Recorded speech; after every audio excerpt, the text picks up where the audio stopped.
টাকার পয়সা নেই বাবার কাছে। আমার বাবাকে আমি কোনোদিন দেখিনি একটা অনুষ্ঠান বাড়িতে গেছে, কেন লজ্জা পেত? কারণ আত্মীয় স্বজনরা পরিচয় দিত না আমার বাবাকে, রিক্সা চালায় তাই। আমার বাবার আত্মসম্মানে লাগতো, তাই আমার বাবা কোনোদিন অনুষ্ঠান বাড়িতে যায়নি। ভোরবেলা 5টার সময় উঠে মান্থলি টানতে যেত, একটা ফাটা লুঙ্গি পরে, একটা জামা সেটা ফেটে আছে, ওই অবস্থায় যেত। তার ছেলে মজা করলে মানায়? তার ছেলে স্মার্ট করবে না মানায়? তার ছেলে যদি বলে আমার সম্মান লাগে মানায়? তার ছেলে যদি বলে স্বপ্ন দেখতে ভয় লাগে মানায়? তার ছেলের একটাই স্বপ্ন থাকা উচিত, জীবনে দাঁড়াতে হবে। রোগের মধ্যে 20 টাকা বাঁচানোর জন্য মা হেঁটে যায়, অটো ভাড়া নেয় না, 20 টাকা বাঁচবে চাই। তার ছেলে গাড়ি কেনার যদি অভাব থাকে, গাড়ি কেনার ক্ষমতা থাকে, গাড়ি কেনার এরোপ্লেন ফোন থাকে, আরে আমাদেরকে কেউ 50,000 টাকার কাজও দেবে না।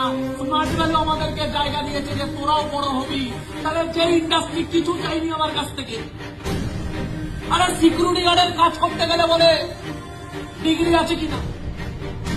আরে সিকিউরিটি গার্ডের কাজে ডিগ্রি লাগে। সিকিউরিটি গার্ডের কাজ করবি বা যেই কাজই করি, কল সেন্টারে কাজ করতে গেলে কুত্তার মতো খাটায়। বড় বড় কর্পোরেট অফিসে আগের দিন রাত্রেবেলা 3টে অব্দি ডিউটি করিয়ে পরের দিন বলছে তোমাকে আর দরকার নেই, তুমি আর এসো না, থ্যাংক ইউ।